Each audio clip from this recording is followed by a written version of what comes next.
नमस्कार। Vision Asia voice of community कार्यक्रम में मैं अशोक व्यास आपका स्वागत करता हूं। ITV गोल्ड पर आज के इस कार्यक्रम में हम आप तक पहुंचाने वाले हैं। आज हिंदी दिवस है। इस अवसर पर एक ख़ास बातचीत कौंसल जनरल भारत के न्यूयॉर्क में रणधीर जायसवाल जी से। इसके अलावा एक बातचीत जिसका संबंध है सुसाइड प्रिवेंशन डे के साथ, जो मनाया गया था 9 सितंबर को। इसके बारे में जानकारी देंगे साइको स्पिरिचुअल काउंसलर और mind trainer doctor Nitin Saraswat. हम आपको मिलवाएंगे डॉक्टर सुमिता सेन गुप्ता से, जो जानकारी देंगी prayer for the nation event के बारे में, जो आयोजित होने वाला है 20 सितंबर को। इसके अलावा आज के कार्यक्रम का समापन उस दिन की याद के साथ में जिसको अमेरिका कभी नहीं भूलेगा। 9/11 मेमोरियल रिमेम्बरेंस के रूप में मुनरो टाउनशिप में भी आयोजित किया गया। वहाँ की एक खास रिपोर्ट आज के कार्यक्रम में हम आप तक पहुँचाएंगे। तो ये सब आपकी प्रतीक्षा करेगा इस छोटे से ब्रेक के बाद। बने रहें हमारे साथ। आज 14 सितंबर का दिन विश्व हिंदी दिवस के रूप में मनाया जाता है। क्या कुछ जुड़ा है हिंदी दिवस के आयोजन के साथ में? भारत के गृह मंत्री ने अपने संदेश में इस दिन को राष्ट्रीय एकता के लिए महत्वपूर्ण बताते हुए हिंदी को भारत की संस्कृति का वाहक बताया। हमने हिंदी दिवस के बारे में बातचीत की ITV गोल्ड के आप सभी दर्शकों के लिए consul general of India Randhir Jaiswal ji से। पेश है उस बातचीत का ये अंश। अशोक जी, स्वागत है और आपके सारे व्यूअर्स का मैं स्वागत करता हूं। आपको शुभकामनाएं देता हूं हिंदी दिवस पे। बहुत बहुत धन्यवाद है आपका। और भारत से दूर कहीं होते हैं और हिंदी में कोई बात करता हुआ मिल जाता है तो एक अपनापन अपने आप जाग जाता है। पर हिंदी दिवस में विशेषकर सारा ध्यान केंद्रित होता है हिंदी भाषा के ऊपर। तो आपकी दृष्टि में हिंदी दिवस मनाने की आवश्यकता क्यों महसूस हुई होगी और इसका क्या महत्व आपको लगता है? देखिए, हिंदी दिवस तो हम पूरे विश्व में मनाते हैं आज के दिन 14 सितंबर को। दुनिया के हर कोने में, भारत के हर कोने में, सरकार के हर दफ्तर में, लोगों के मन में, लोगों के घरों में। और इसके मनाने के पीछे की मंशा ये है कि हम हिंदी को जागृत रखें, इसको हम अपने जीवन में जोड़ें। ये हमारे गौरव का प्रतीक है। इसको हम अपने नए आने वाले पीढ़ी से, भावी पीढ़ी से जोड़ें, ताकि ये जो हमारी ये पहचान है हिंदी, वे हमारे साथ बढ़ती रहे, जगमगाती रहे और हमको प्रेरणा देती रहे। ये महज एक भाषा तो नहीं है, इसके साथ इसमें सभ्यता है, इसमें संस्कार है, इसमें हमारे देश की, हमारे समाज की छवि है। हमारे परम पूज्य एंसेस्टर्स का इसमें उनका आशीर्वाद है। इन सभी कारण के साथ हमारे अपने देश के प्रगति के लिए, समाज के प्रगति के लिए मैं समझता हूँ ये बहुत अहम है कि अपने भाषा को दिल से लगा के रखें और आगे ले जाते रहें। बहुत सुंदर आपने कहा, भाषा को समीप रखें, इसको लेकर आगे बढ़ें। भाषा हमें आधार देती है विकास का। सरकारी तौर पर यदि हम देखें, और जब मैं सरकारी तौर कह रहा हूँ तो उससे मेरा मतलब शुष्क होकर नहीं है, रस्मयता से भारत सरकार पूरे मनोयोग से जो कार्य कर रही है, विशेष करके हिंदी भाषा को प्रोत्साहित करने के लिए, बढ़ावा देने के लिए कोई विशेष योजना जो आपको लगता है कि आज के दिन उसका उल्लेख करना विशेष प्रासंगिक होगा? देखिए, हिंदी भाषा जो है भारत में सबसे ज़्यादा बोले जाने वाली भाषा है। इसको दक्षिण एशिया में, भारत में और दक्षिण एशिया को मिला के और अन्य देशों को मिलाकर देखें तो करीबन 1.5 से 2 अरब लोग इस भाषा का प्रयोग करते हैं, या तो बोलते हैं या तो समझते हैं। हिंदी दिवस हम लोग हर साल हिंदी पखवाड़ा भारत सरकार मनाती है, जिसमें कि वो सब लोग जो हिंदी में काम करें उनको प्रोत्साहित किया जाता है, उनको तरह तरह के इनाम दिए जाते हैं ताकि वो और हिंदी भाषा को अपने कार्य में लेकर आएँ। हिंदी भाषा के जहाँ तक बात है, आपको पता होगा कि हर साल मतलब हर अंतराल पर हम विश्व हिंदी सम्मेलन का आयोजन भी करते हैं। इससे पहले विश्व हिंदी सम्मेलन गत विश्व हिंदी सम्मेलन मॉरिशस में आयोजन किया गया था। तो इन सभी चीज़ों को लेके हम आगे बढ़ रहे हैं। आपको ये पता होगा कि नई शिक्षा नीति जो भारत सरकार ने जिसका ऐलान किया है, उसके अंदर भारतीय भाषाओं को एक खास महत्व दिया गया है और हिंदी को एक खास महत्व दिया गया है। ये हमारी अपनी राजभाषा है। 14 सितंबर को इसकी पुष्टि की गई थी, संविधान के तहत इसको राजभाषा बनाया गया था देवनागरी लिपि को लेकर, और इसी को हम आज सब जगह, हर देश में, भारत में, अपने घरों में इसको मनाते हैं।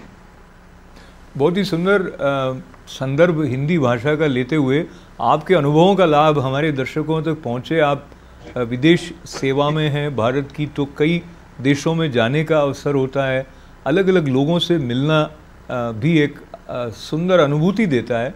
अमेरिका में भी मैंने देखा है कई ऐसे लोग जो भारतीय मूल के नहीं हैं, वो भी हिंदी भाषा पर अधिकार रखते हैं, सीखते हैं, सिखाते हैं। कोई आपका अनुभव हिंदी भाषा के संवाद को लेकर भारत से बाहर कहीं हुआ हो, और उसके साथ साथ राष्ट्रीय एकता की दृष्टि से हिंदी के महत्व के बारे में कुछ बताएं। तो पहले मैं बात करूं राष्ट्रीय एकता की। हिंदी जो एक भाषा है, ये पुरानी भाषा है। हालांकि इसका ग्रामर जो है उसको स्टैंडर्डाइज काफ़ी समय बाद हुआ, लेकिन जो एक भाषा है, बोलचाल की भाषा हिंदुस्तानी कहिए, उसको हिंदी भी कहिए, इसके अंदर पंजाबियत है, इसके अंदर ब्रज की भाषा है, इसके अंदर अपभ्रंश है, इसके अंदर अवधी है, पंचमेल है, बंगाली है, संस्कृत है और अन्य भारत की जितने भाषाएं हैं, मराठी है, सब का मेल जोल इसमें रहा है। तो इस कारण से ये पूरे हिंदुस्तान की विविधता को एक साथ लाकर एक धागा में इसको बांधता है इस भाषा से। मेरी खुद की ज़बान, मैं भोजपुरी बोलता हूँ, मैथिली बोलता हूँ, और जब मैं हिंदी बोलता हूँ तो उसमें दोनों की मुझे छाप, पहचान और उसका रस मुझे दिखता है, मुझे महसूस करने को मिलता है। मेरे साथ में मेरे कॉलीग बैठे हुए हैं, गुजराती बोलते हैं, गुजरात के रहने वाले हैं, लेकिन इनको भी हिंदी भाषा में वो सरलता नज़र आती है जो गुजराती बोलने में या अन्य प्रांत की भाषा बोलने में सब लोगों को महसूस होता है। बाकी जहाँ तक विदेश सेवा और हिंदी की बात है, मैं बता दूँ आपको, ऐसे बड़े अच्छे अनुभव हुए दुनिया के हर कोने में, जो मैं आपके दर्शकों को साझा कराना चाहता हूँ। हम लोग सूरीनाम गए, वहाँ पर जो हिंदी बोलते हैं उसका ढंग, बोलने का ढंग बहुत अलग है। शायद कुछ चीज़ें वो वहीं पुरानी तरीके से कुछ वो बोलते हैं, पुरानी शब्दों को इस्तेमाल करते हैं जिन शब्दों को शायद हम भूल गए हैं। तो सुरनामी हिंदी का एक अलग मीटर, एक अलग स्ट्रक्चर होता है। वैसे ही आप जाएं दक्षिण अफ्रीका में, डरबन के शहर में, तो वहाँ की हिंदी को कहा जाता है नैताली हिंदी, कहने का मतलब नटाल का हिंदी। आप फिजी चले जाएं तो वहाँ पर भोजपुरी के कई एक शब्द आपको हिंदी में मिलेंगे, तो वो हो गया भोजपुरी जैसा, भोजपुरी का जामा पहना हुआ हिंदी। तो हिंदी के भी बड़े अलग अलग आयाम, अलग अलग रंग हैं। जी। फणीश्वरनाथ रेणु जी ने आंचलिक उपन्यास लिखने का, आंचलिक कहानी लिखने का प्रसंग शुरू किया। उनके कहानी में, उनके लिखने के शैली में आंचल का, एक प्रदेश के एक अंग का, उसका झलक दिखता था। वो अपने आप में एक अलग हिसाब है उसमें। और भाषा किस तरह अन्य भाषाओं के शब्दों को लेकर वहाँ की माटी की गंध हम तक पहुँचाती है, वो आपकी ये बात सुनते हुए और भी स्पष्ट हुआ। पर कालातीत है भाषा, और जैसा समय उसके अनुसार वो अपने को ढालती है। और अभी जैसी स्थितियां हैं काउंसिल जनरल साहब, तो कोविड-19 के प्रभाव में हिंदी दिवस भी आपने इस बार अलग ढंग से मनाया, उसके बारे में कुछ बताएं। हम लोगों ने यहाँ कौंसलावास में हिंदी दिवस मनाया। हमारे जो साथीगण हैं, इन्होंने जितनी प्रतियोगिताएं हमने की उसमें भाग लिए, उनको हमने प्रशस्ति पत्र दिया, बहुत लोगों को इनाम मिला, और सबको हम लोग ने, ये तो प्रतियोगिता हुआ, लेकिन एक तरह से सबने ये प्रण लिया कि वो हिंदी को सिर्फ हिंदी दिवस के दिन नहीं या दफ्तर में नहीं, बल्कि अपने जितने छोटे बच्चे हैं उनके साथ रोज़ाना ऐसे तो बोलते हैं, लेकिन आज के बाद और मजबूती से आने वाली पीढ़ी को, भावी पीढ़ी को भाषा से जोड़ेंगे। बहुत ही सुंदर। तो एक तो ये था 6 बजे हमारा हिंदी दिवस का एक कार्यक्रम है जो भारतीय समुदाय है उसको जोड़ते हुए कुछ लोग हिंदुस्तान से भी, भारत से भी जुड़ेंगे, कुछ लोग अन्य देशों से जुड़ेंगे। तो कुल मिलाकर मुझे लग रहा है कि आज न्यूयॉर्क शहर में काफ़ी उमंग का दिन है। और मुझे आप सबसे ये साझा करते हुए, बात करते हुए, हिंदी दिवस की शुभकामनाएं देते मुझे बहुत बेहद खुशी हो रही है। इस भाषा को नए पीढ़ी से, युवा पीढ़ी से जोड़े, इससे हमको एक शक्ति मिलेगी, हमारे संस्कार, संस्कृति और सभ्यता को शक्ति मिलेगी, और हमारा स्वरूप, हमारा जो भारतीयता है वो और मजबूत और गहरा होगा। तो मैं आपसे, मेरा आग्रह रहेगा, पुनः आग्रह रहेगा कि आप लोग अपने घरों में हिंदी भाषा में सामाजिक भाषा की तरह अपने लोगों को, बच्चों को सिखाएं और उनसे बातें करें। कोविड-19 के चलते हमारे जीवन में चुनौतियों का अंबार सा लग गया है और इसको लेते हुए कई लोग ऐसे कदम उठा लेते हैं जो कुंठा के द्वारा रिपीट। कोविड-19 के चलते हमारे जीवन में चुनौतियां और अधिक बढ़ गई हैं। 9 सितंबर का दिन सुसाइड प्रिवेंशन डे के रूप में मनाया गया था। क्या कुछ खास बातें हैं जो सहायक होती हैं स्वस्थ मनस्थिति बनाए रखने में? सुसाइड प्रिवेंशन के बारे में खास 5 टिप्स हमारे साथ शेयर की माइंड ट्रेनर और psycho spiritual counsellor doctor Nitin Saraswat ने। नंबर 1, सबसे पहले अपने रिलेशनशिप्स को रिपेयर करना सीखिए। Because I have never seen someone thinking of suicide who has family, friends and professional people on a good note. तो अगर फैमिली, फ्रेंड्स और प्रोफेशनल पीपल जो हैं वो गुड नोट पे होंगे, so people will never ever think of committing suicide or taking any extreme step. तो सबसे पहले तो अपने रिलेशंस को रिपेयर करना सीखना होगा। रिलेशंस को रिपेयर करना सीखने में एक और कला आ जाती है, रिलेशनशिप जिसे अच्छी बनानी आती है, आप ध्यान से देखिएगा, उसे अपने जो डिफिकल्ट मोमेंट्स हैं उनको अच्छे से हैंडल करना आता है। जिसे डिफिकल्ट मोमेंट अच्छे से हैंडल नहीं करना आता वो रिलेशनशिप भी अच्छे से नहीं बना पाएगा। नंबर 2, देखिए आप इमोशन की एक्सट्रीम्स में तो नहीं जीते हैं, क्योंकि जो लोग इमोशंस की एक्सट्रीम में जीते हैं वो अक्सर इंपल्सिव हो जाते हैं। तो अपने इमोशंस की एक्सट्रीम्स को रिकॉग्नाइज कीजिए और देखिए आपको इमोशंस को बैलेंस करना आता हो। नंबर 3, अपनी डिसीजन मेकिंग पे हमेशा काम करते रहिए, अपने आप को अच्छा एनालिटिकल डिसीजन मेकर बनाइए। नंबर 4, लाइफ के बड़े कैनवस को देखिए and definition of purpose of life उसे बार बार देखते रहिए, रिवाइज करते रहिए। 5वां और सबसे इंपॉर्टेंट, लाइफ की फिलॉसफी को अपडेट करते रहिए, क्योंकि अगर आप लाइफ की फिलॉसफी को अपडेट करते रहेंगे, अच्छा पढ़ते रहेंगे, तो विश्वास माने आपकी लाइफ में बैड मोमेंट्स आ सकते हैं, आप डिस्पेयर में कुछ मोमेंट के लिए जा सकते हैं, पर आप बाउंस बैक करना सीखेंगे और आप बहुत अच्छे से बाउंस बैक करते रहेंगे लगातार। बहुत ही सुंदर बताया आपने, और मैं आपके साथ इस बात को रिकलेक्ट करूं जो आपने कहा कि रिलेशनशिप के ऊपर ध्यान दिया जाए, इमोशनल अपहीवल जैसा नहीं हो, उसके अलावा आपकी डिसीजन मेकिंग जो है वो बड़ी अच्छी हो, और अंतिम 2 बातों की तरफ हम जाएं, उसमें पर्पस जो लाइफ का है उसको अपडेट करने वाली फाइनल बात थी। और जो चौथी बात नितिन जी ने कही थी, चौथी पर्पस ऑफ लाइफ, और लास्ट फिलॉसफी, जिंदगी का फलसफा अपडेट करते रहिए लगातार। अच्छा, मैं चौथी को लास्ट में वापस इसलिए लाया हूँ क्योंकि जो पर्पस ऑफ लाइफ है उसके बारे में थोड़ा और बताएं कि लोग, मतलब हम सभी ऐसा मान रहे होते हैं, पैसा कमाया और अब अमेरिका में बैठे हैं तो कहें if I am able to pay my bills, तो that is the purpose of life. ऐसा हमने कहीं कहीं ऐसी कंडीशनिंग अपने माइंड की कर दी है कि भाई मॉर्गेज देना है या गाड़ी का किस्त चुकाना है या इससे आगे भी मैं कुछ हूं, ये जो है वो हमारे अंदर एंटर हो नहीं पा रहा होता है। तो इसलिए फिर लिमिटेशन से लिमिटेशन की तरफ चले जाते हैं। तो पर्पस ऑफ लाइफ के बारे में आप कुछ और बताएं। मैं चाहता हूँ कि हम इसे क्वेश्चन मार्क की तरह छोड़ें और किसी के कहे सुने को माने ही नहीं, बस अपने आप से पूछते जरूर रहें कि मेरा पर्पस ऑफ लाइफ क्या है।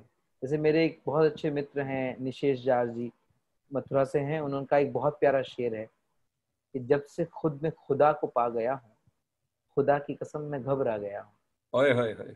तो हर किसी का अपना अलग अलग पर्पस ऑफ लाइफ हो सकता है किसी का purpose of life to find love हो, किसी का पर्पस ऑफ लाइफ कुछ और हो। और एक और बहुत प्यारा शेर मुझे याद आ रहा है कि हो सकता है मैं एक आध शब्द इधर उधर कर दूं कि हर उम्र में शौक होते हैं जुदा, पहले गुड़िया फिर माशूक और फिर खुदा। तो पर्पस ऑफ लाइफ भी चेंज होते रहे तो कोई दिक्कत नहीं है, पर कम से कम ये विचार तो रहे, ये थॉट तो रहे that I should think of my purpose of life।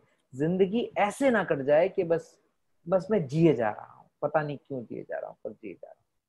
20 सितंबर का दिन विशेष रूप से prayer for the nation series की अंतिम कड़ी के रूप में डॉक्टर सेन गुप्ता और नवग्रह मंदिर के द्वारा मनाया जा रहा है।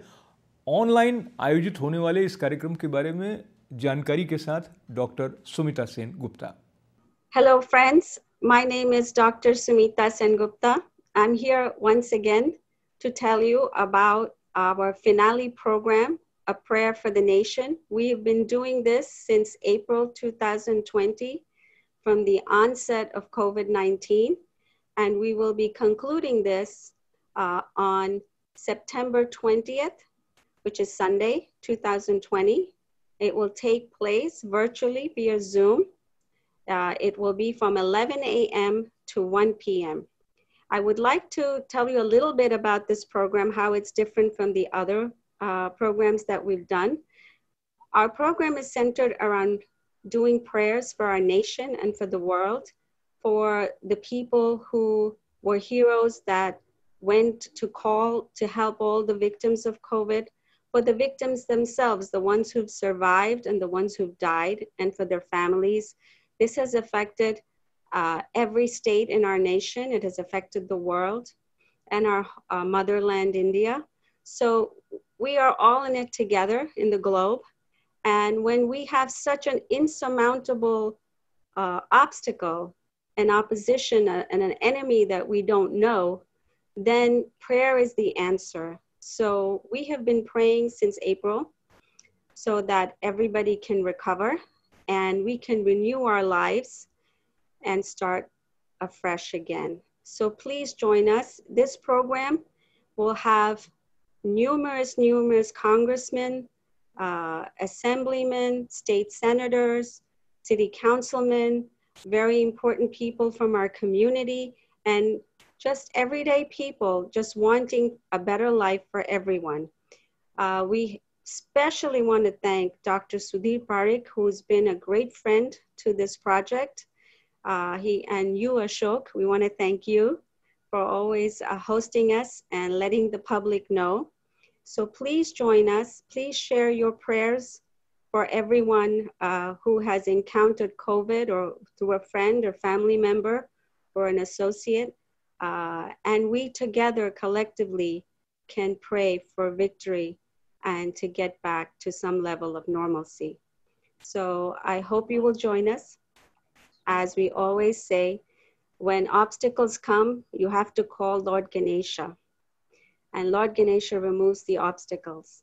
So we pray to Lord Ganesha, Om Gan Ganapate Namaha, that this program should be successful, it should be helpful to all the people who have suffered in numerous ways because of COVID-19. We together are stronger and we will overcome. So please join us. Thank you. आप देख रहे हैं vision of Asia voice of community कार्यक्रम ITV gold पर। यह कार्यक्रम सोम, मंगल, बुध और गुरुवार को शाम 8 बजे प्रस्तुत किया जाता है। साथ ही इस कार्यक्रम का एक साप्ताहिक विशेष अंक हम आपकी सेवा में लेकर आते हैं रविवार को सुबह 11 बजे। आपकी उत्साहवर्धक प्रतिक्रियाओं के लिए आपका आभार व्यक्त करते हुए निवेदन, बने रहें हमारे साथ। होते हैं हाजिर इस छोटे से अंतराल के बाद। और अब आज के कार्यक्रम के समापन से पहले एक संजीदा, सादगीपूर्ण कार्यक्रम की झलक संबंध 9/11 से, रिमेम्बरेंस डे मुनरो टाउनशिप में।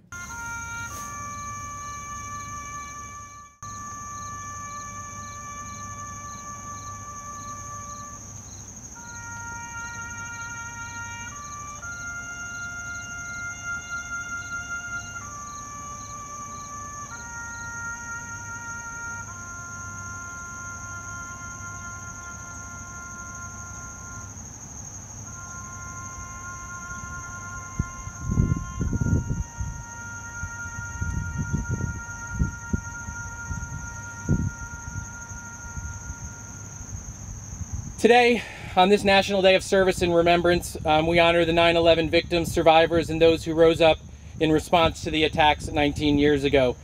And I think we sort of emphasize rose up because I think it was a heroic effort to try and do everything that we could on that day. And I think it's important that we're here each and every day to remember those who we lost on that day.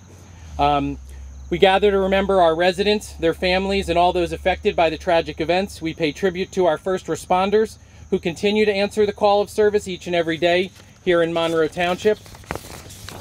On the morning of September 11th, those police officers, firefighters, EMS workers didn't go to work knowing that it would be their last day on the job.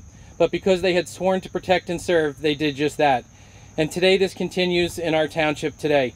Whether it's a fire, a car accident, a hurricane, or someone who needs emergency medical services, we pray that our first responders remain safe and return home to their families every time they answer the call.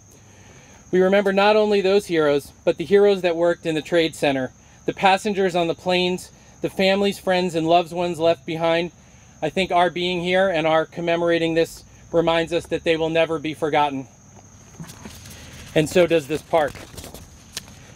Just to read some important facts. On September 11th, 2001, 2,977 Americans lost their lives. Sometimes you hear a number and that really reflects individual people who have families, friends, networks, and things that, and really just a lot of pain in our community. On the 4 planes, 246 would perish. At the World Trade Center, 2,606 died. When the 3rd plane struck the Pentagon, 125 more were killed. The New York City Fire Department lost 340 firefighters, a chaplain, and 2 paramedics. The New York City Police Department lost 60 officers. The Port Authority Police Department lost many officers as well. And sadly, the deaths from 9/11 diseases have outnumbered the loss on that faithful day, which is a real sad thing. So today in particular, we wish to recognize and honor all the first responders and the bonds that bind them together, all the members and great Americans who were in those towers and on those planes. And I think it is fitting and an important tribute for all of us to get together and do that and make sure that they are certainly not forgotten. At this point, I'm going to read the series of names of folks who are connected to Monroe Township in one way or another and whose memorial behind us is dedicated to them. और अब आज का vision of Asia voice of community कार्यक्रम समाप्त करने से पहले हम आपको फिर याद दिला दें कि आप बने हमारे साथी, फ्रेंड्स ITV गोल्ड के फेसबुक पेज पर, सब्सक्राइब करें ITV गोल्ड का यूट्यूब चैनल और लिखते रहें इवेंट्स के बारे में events@itvgold.com पर। साथ देने के लिए आभार। अपना ख्याल रखें। मास्क, सोशल डिस्टेंसिंग अब तक भी आवश्यक हैं। कोविड दूर गया नहीं है। इस बात का ख्याल रखते हुए आपके उज्जवल भविष्य की कामना के साथ अशोक व्यास को अनुमति दें। नमस्कार।